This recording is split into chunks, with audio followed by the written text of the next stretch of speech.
Listen in, it's UnCan with UCAN. You just gotta plant a seed and lend a helping hand. Grow communities with just one seed at a time. Blooming leaves in the bull city, the sun will shine.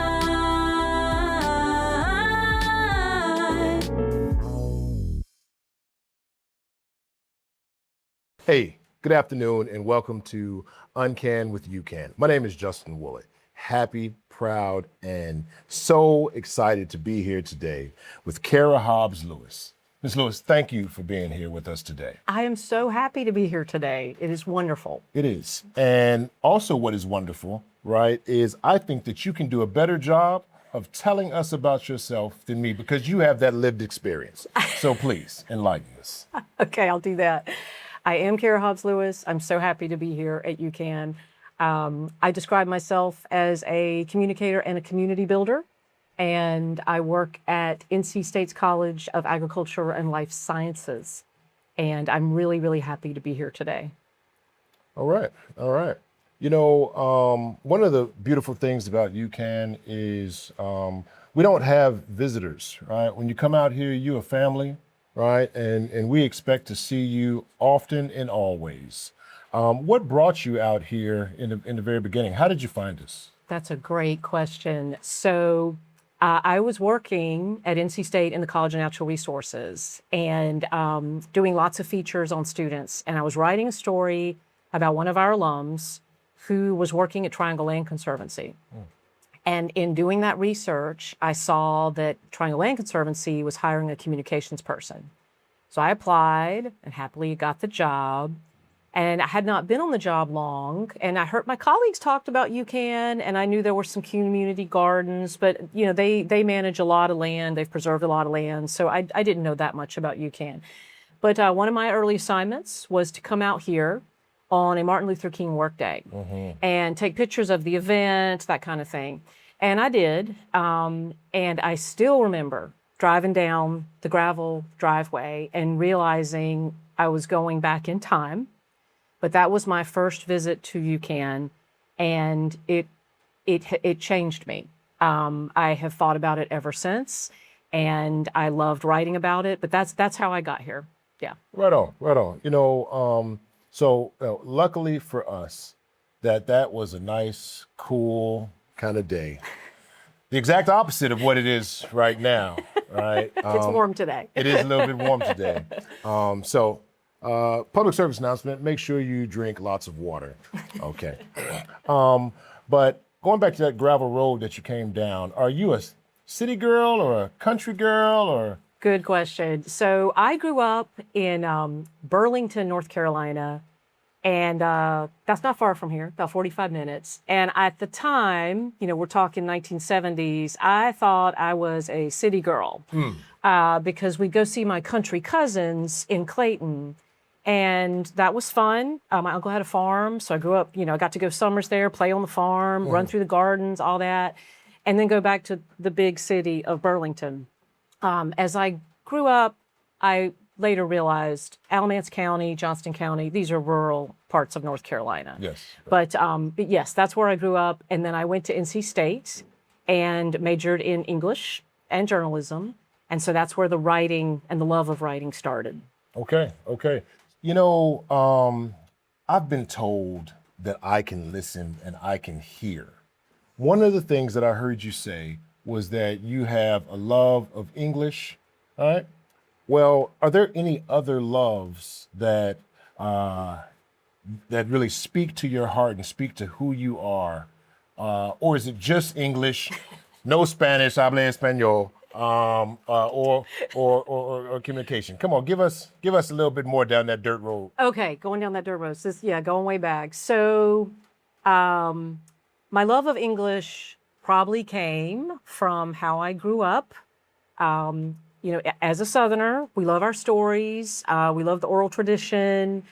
And like many that grew up in the southeastern United States, I grew up listening to people talk, whether that was on the front porch or at church or at the potluck, in the yard, yelling at your neighbor across the yard, etc.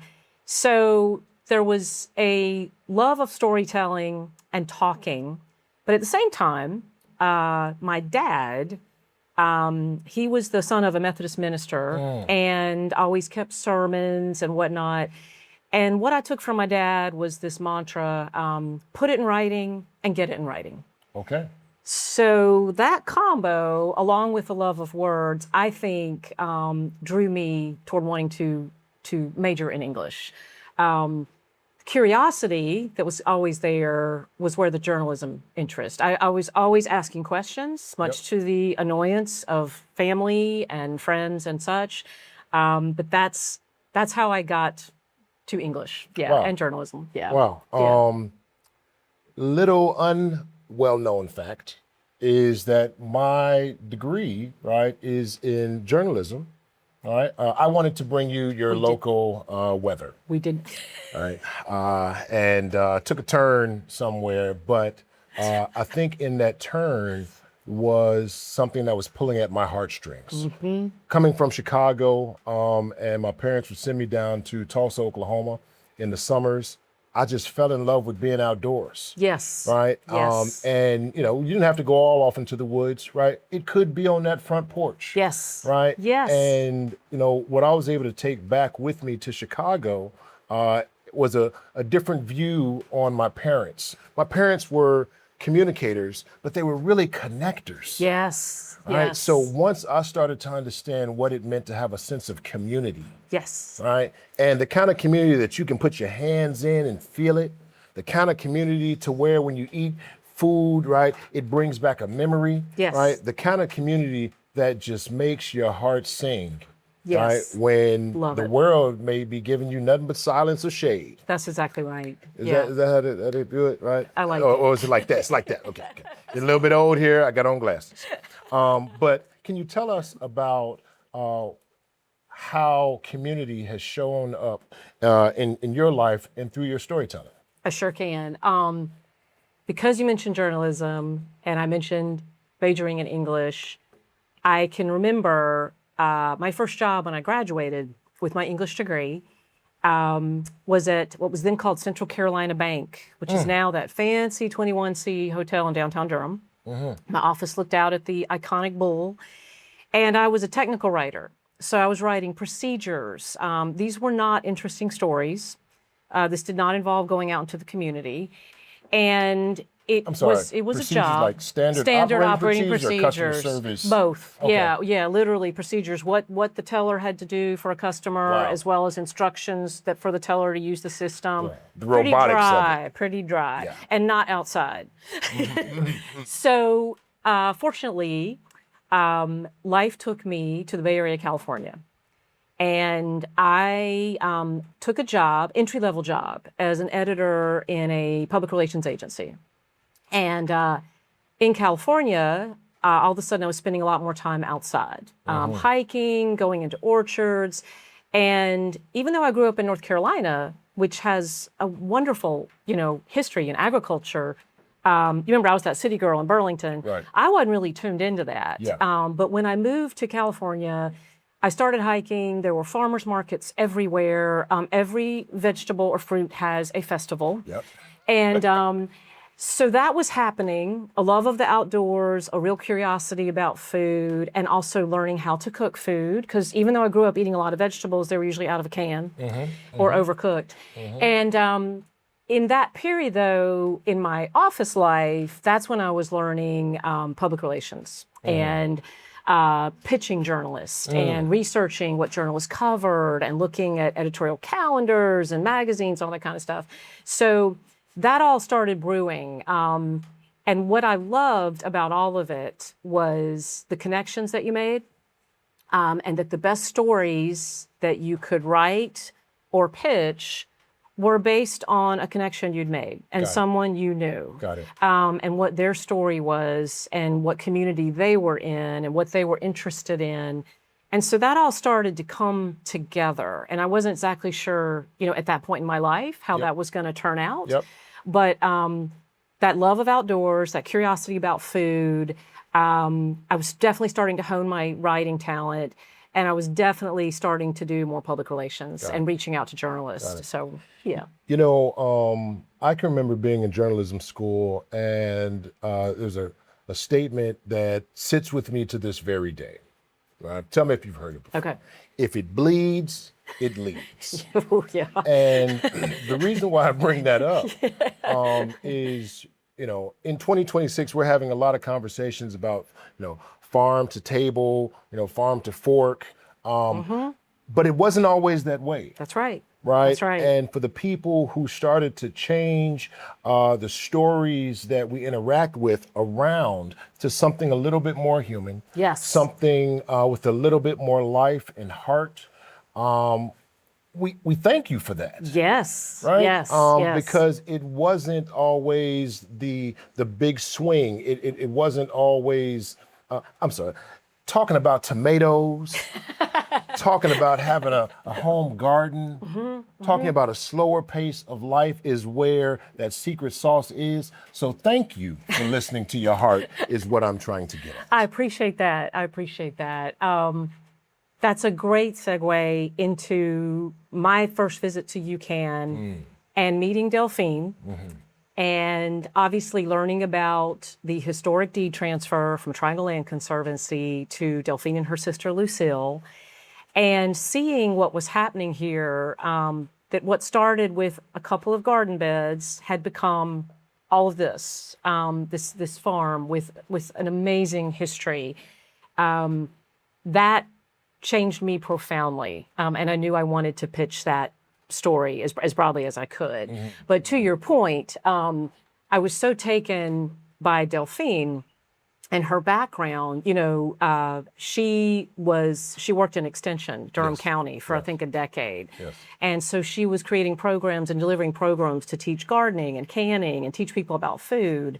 And so when I met her and Lucille and saw that they were doing that here, it just warmed my heart. It just blew me away. Absolutely. Yeah. And as someone that has those visceral memories of going to a farm in Johnston County just 1 week out of the summer, and snapping peas and shelling butter beans and running around through fields, it was beautiful. It was beautiful to be back in that. Absolutely. and to think about and to just see it up close, not only thinking about where the food comes from, but here's somebody that's teaching people all through the community about where your food is from and what you can grow and how you can preserve it. The teaching people, I'm going to push here a little bit, right? Because I too have a personal story of meeting Lucille and meeting Delphine, and the motto of I can, we can, you can.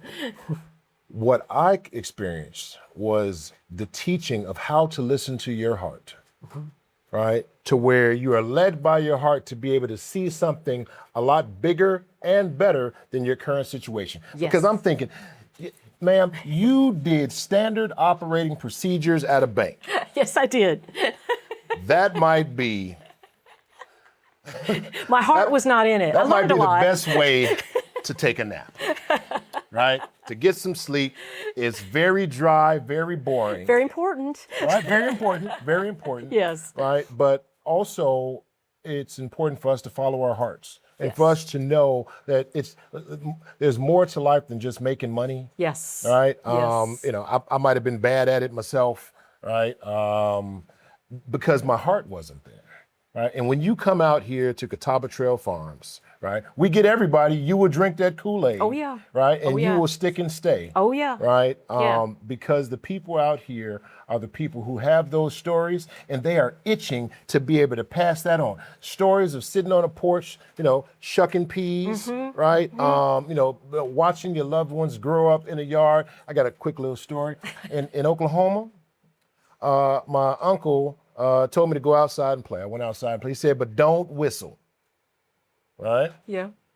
So what'd you do? Of course, I went outside and you whistled, did. and I was running around the pasture, right? And I heard this. right? Well, see, he would whistle, right, when he would feed the cows. So when the cows came, because he told me don't whistle, but he cried. also knew that this city boy was going to do the Was gonna exact do- opposite. I Yeah. tried to jump over a fence. It was a barbed wire fence, tore up my pants, right? Got a little bit bloody. They laughed at me and they loved me all in that same breath. Well, you're a parent. You know this phrase. That was a natural consequence. Yes. Absolutely. Yep. Natural consequence of your actions. Yeah. But also, it taught me and got me a real chance to be able to understand patience. Yes. Right? If you work in agriculture, right, and farming, right, this is not for the faint of heart. Things don't happen overnight, right? It takes time. And, to come out here and have our relationship, start with Triangle Land Conservancy and for us to be able to be here now. So you got to come out and see what we've done with the place. Yes, It's absolutely you lovely. got to come see. It's still that inspiring and empowering story of following your heart. It sure is. It sure is. It So sure is. outside of your wonderful storyteller, how else do you follow your heart on a regular basis? Well, I am very proud to say 3 years ago, I grew my first tomato plants. And I remember telling Delphine about this. We were at a conference in Rhode Island, and she celebrated with me. And I share that because I also appreciate history. And of course, the history of this land is something real special. I'd say it's beautiful and brutiful. But when I think about tomatoes, I do think about extension and 4-H. And in North Carolina, there was a tomato club, which was, I think this was formed in like 1911. And this was one of the first youth programs to teach girls in rural areas how to grow tomatoes, how to can them, and how to sell them on a small plot of land. Here we are, decades later, and North Carolina, we're known for our agriculture. Something else that we're known for are these extension offices where we have people that are, I guess you'd say they're practicing the lost art, like what's happening out here, those heritage skills, growing food, preserving food. And so that speaks to me on many levels. And I'm really proud to be, I'm proud to be working in NC State. I'm proud that I worked at Triangle Land Conservancy.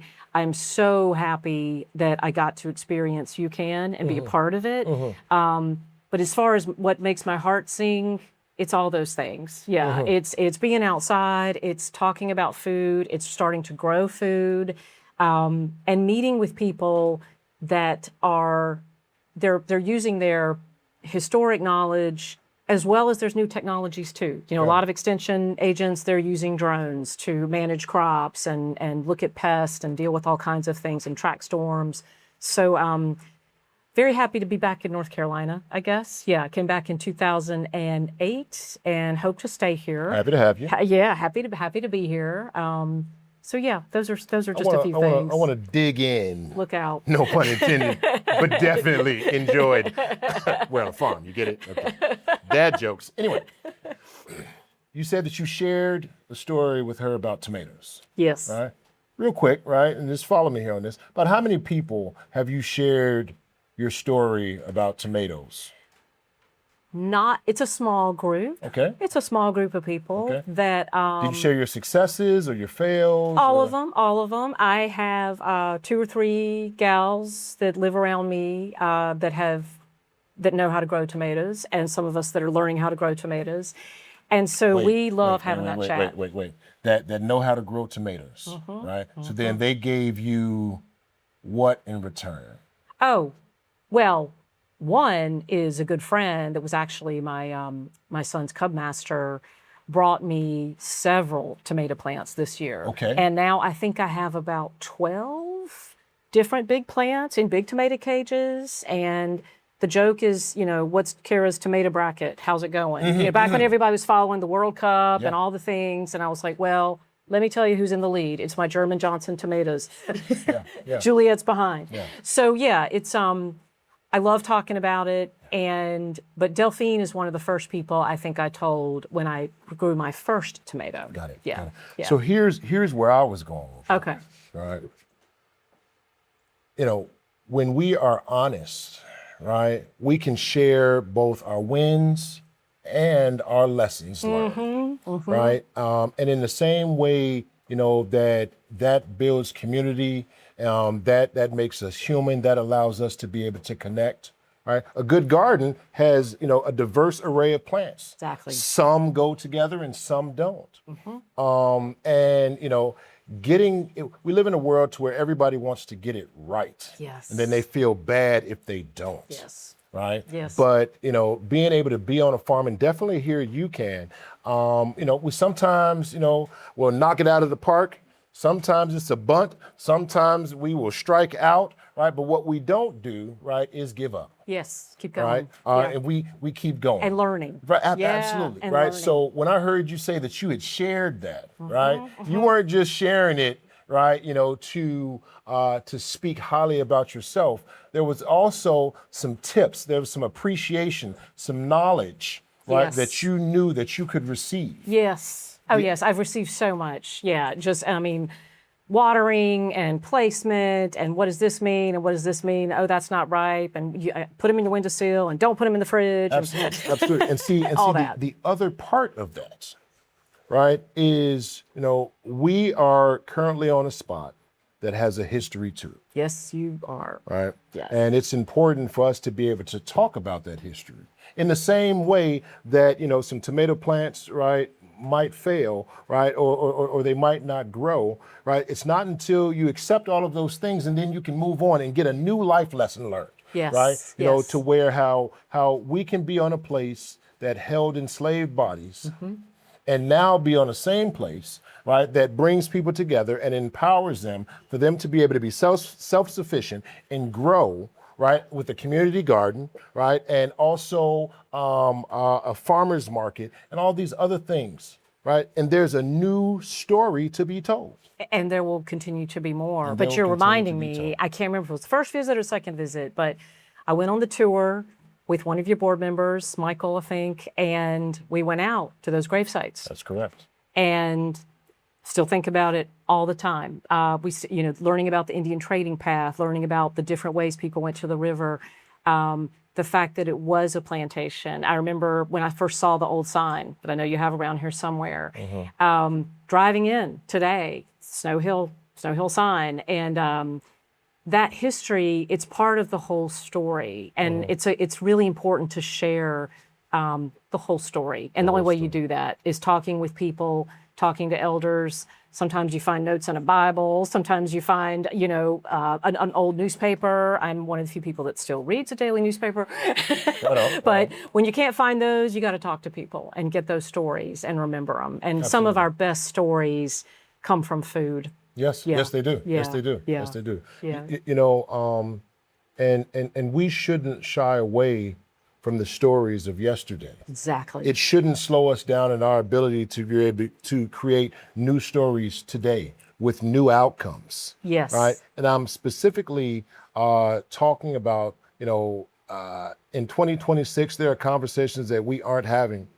Right. And, there are people who may be afraid that telling an old story, right, and pushing ourselves for a new outcome speaks badly upon them or our community, and that's just not the case. Or it's going to make us uncomfortable. Or make us uncomfortable. But it's only when we are authentic Yes. and look at the whole story and accept that the stories are going to keep coming. They're going to keep coming. And just in the same way that the land keeps changing and the people keep changing and, new kids are born, there's always going to be more to the story. And I think the stories through agriculture and land history are absolutely fascinating. They are. They Yeah. are. Yeah. Would you say that North Carolina is in a resurgence to bring agriculture not necessarily back to life, but bringing it closer to home as a conversation on a regular basis? That is a great question. I know we talked about this earlier. Right now, I think North Carolina ranks the highest for what we call domestic migration. We have so many people moving here. It's not necessarily for the agriculture, but a lot of it is about the cost of land and the business. We have such a rich history in agriculture. We also have some of the largest amount of rural communities, in the nation. Correct. And, we're in a drought right now, and we've got these nasty parasites. And so people are more interested, I think, than they have been in a while in where their food comes from, and is it safe, and are we going to have food security in this country?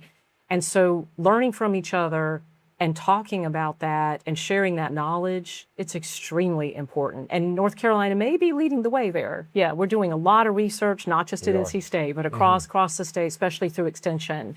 And we're finding really important information on how we're going to feed ourselves. Yep. Yeah, today Yep. and tomorrow. Yep. Yeah. It's not only how we're going to feed ourselves, right? It is also how we are going to feed our communities. Exactly. I can remember a time to where life happened, right, for my family, right? And there were some people through the church, through different community centers, different nonprofits, right, who they didn't have a lot to distribute, but they had a lot to give, right? Sing a song. Yeah. To be able to look at the refrigerator and not see it full, but have the wherewithal to have the creativity, right, to see a meal. Yes. Right. Yes. And to still be able to enjoy and empower yourself through your struggle. Yes. All right. And yes. UCAN has done a great job at that. Yes. With your food distribution days. That is correct. Yes. That is correct. Yes. That is correct. Yes. Because when somebody comes out here, for those food, and you picked up on exactly where I was going. Good. That is what friends do. They It can is what friends finish do. your statement. They can pick up what you're throwing down. Right? So there's no judgment. Right. And that's who we want to be. Exactly. That's who we are. That's who we will continue to be. Have you seen what that looks like on a regular basis? Firsthand. We're not here to talk about my personal stories, but like you said, life happens, and anyone that knows me knows I've gone through my fair share of trials and tribulations, and in all of those. Often it was people that brought me food, people that prepared me food, that really got me through a really tough time.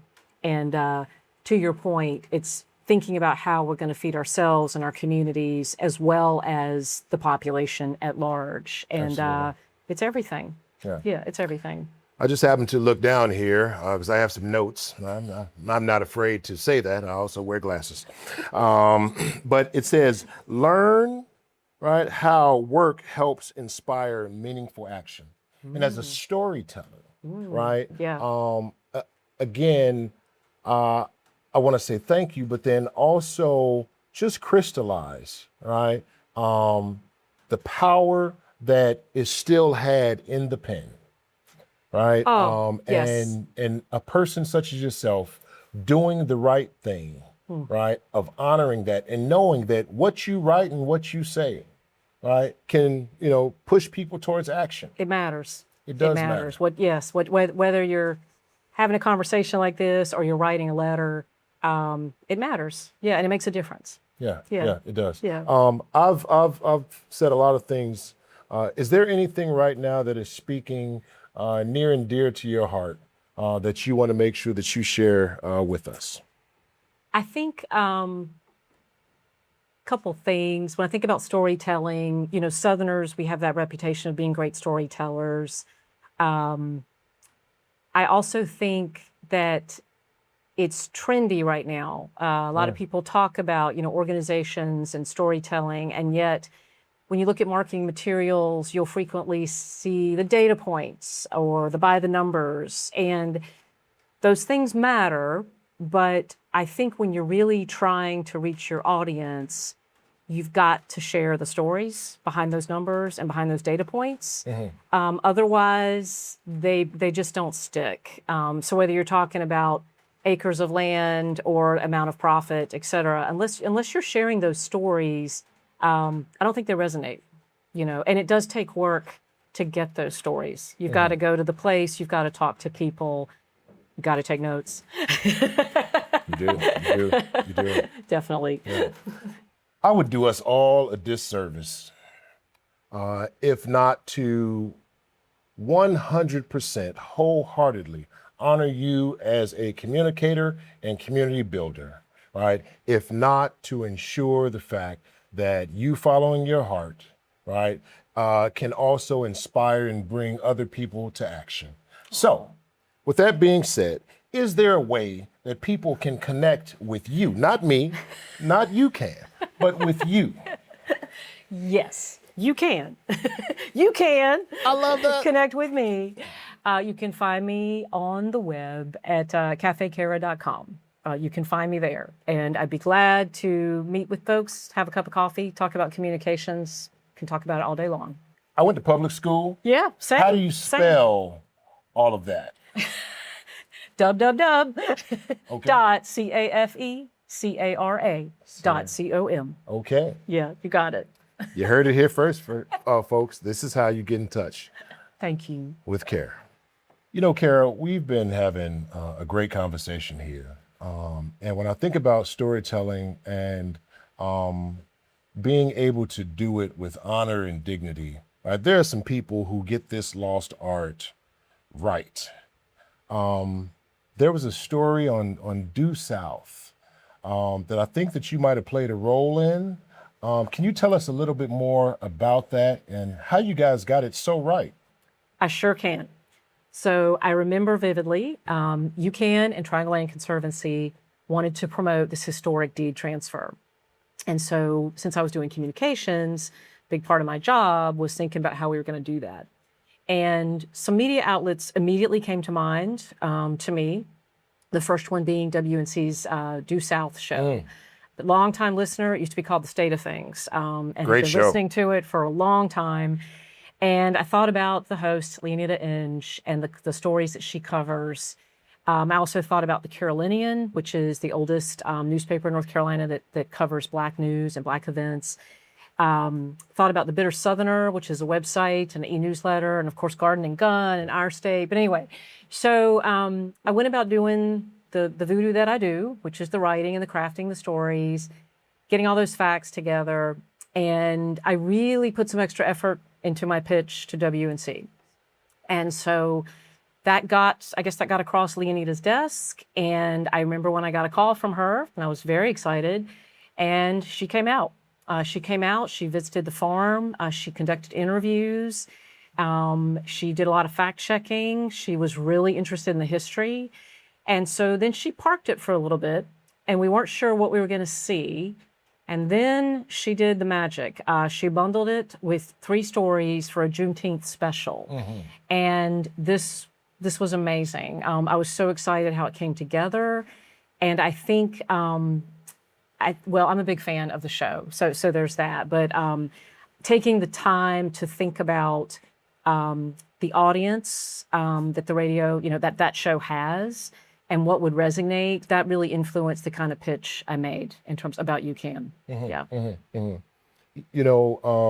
In the part of it being an art, I remember hearing that, and I felt like I was a part of the building. I felt like I was a part of the history. And I felt like it was empowering for other people to take these steps and to be able to overcome, the challenges and the trials and the tribulations of what it means to not only just follow your heart.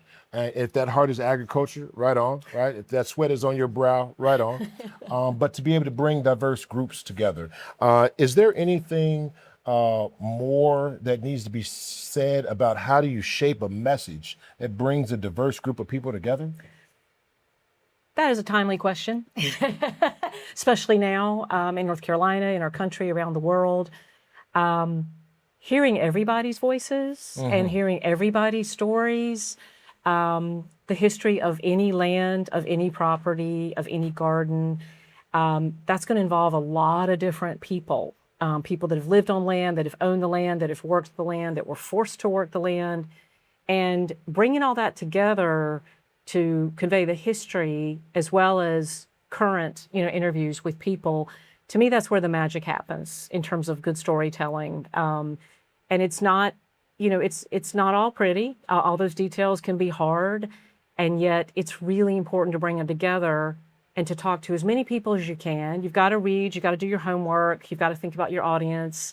Otherwise, it's just not going to be a good story. Yeah, yeah. We're here in Durham, North Carolina, and where we are has a history that people get a chance to come out here and experience. And on the outskirts, right, there's some industrial parks over here, and there are some high-end residential homes over here. How is it that you're able to weave in, or Due South was able to weave in, some things that might make us feel bad, right, but collectively bring us together to feel even better, right, about what the future can bring? So some media outlets do it better than others. I know we're here talking about UCAN, but I can certainly put a plug for WNC, and I think they do a good job of trying to speak to people throughout the state in different places that have had different experiences, and bring those together for a story. And that's what makes it authentic. If you're only hearing one person's view or one person's viewpoint, it's just limited. Some people are going to say it's biased, and maybe it is. What I know for sure is it's limited. And so the more people you can talk to and the more views you have and the more facts you have, that's where you're going to get the best story. Yeah, yeah. Your history and where you've lived, how you went from the wonderful and exciting life of banking and SOPs, standard operating procedures. So exciting. Right? To then being able to honor your heart and tell stories that impact people's lives and their communities. What advice would you give to an organization or other communicators seeking to connect to communities and to their initiatives through storytelling? Thank you for asking that question. Know your audience. It's the most important thing. Know your audience, know what they know what they don't know what they want to know. What you want to tell them may be of little interest to them. But so you've got to do your homework, and you got to talk to more people. Got to talk to more people. Got to talk to more people. Got to get out there and plant more seeds. Exactly. You got to put more things in your garden. Exactly. And us Southerners, we know how to talk to people. You do. And I've had an excellent time being able to talk to you. I've enjoyed it today immensely. And I do believe that there's a Southern statement that they made. Is it God bless you? Oh, bless your heart. Bless your heart. No, yeah. What are That's some not other always classic a compliment. Southern statements? Oh my goodness. I think there's lots of Southern sayings. Southern sayings. And it's interesting that you mentioned that because when I lived in California, this was a while back, but I actually stopped using a lot of my sayings because I was being mocked just incessantly. So I stopped saying what I was about to do because I would say, I'm fixing to go to the store. I would say, could take you to the airport. And of course, everybody was y'all. Well, it's interesting because now, Southernisms are very trendy. A lot of folks don't use them correctly. Yeah. But I think many of us have embraced y'all, and I'm thrilled about that. So I forgot the question. Well, here's where I was going with it, right? I think that we should commit to making a new statement. Okay. Right. Or say that can transcend time. And that statement or saying is, I can. Oh, right. We can. You can. Thank you, Cara. Thank you, girl. Justin. Love you too. In the South, we give hugs. Yes, we do. Not bugs. I should have seen that one coming. You're right. I was slow on the Oh, uptick. man. I was so slow on the uptick. Oh, that's okay. I should have told you. I should have told you. Should have told me. You just gotta plant a seed and lend a helping hand. Grow communities with just one seed at a time.